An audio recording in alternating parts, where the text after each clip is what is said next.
Hello साथीहरू, यो चाहिँ पोर्तोको अफुरादा है। अनि आज चाहिँ यहाँनिर हिजो अस्ति पनि एकदमै धेरै पानी परेर अनि यता पानी आइरहेको थियो है। आज त यो पुल पनि पुरै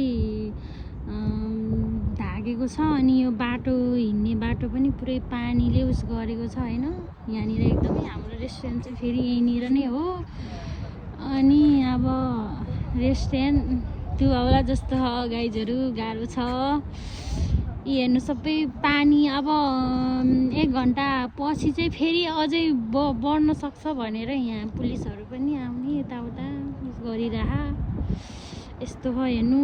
त्यही भएर एकदम धेरै समुद्रको किनारमा काम गर्दै हुनुहुन्छ भने एकदम होसियार हुनु होला तपाईहरु सबैजना।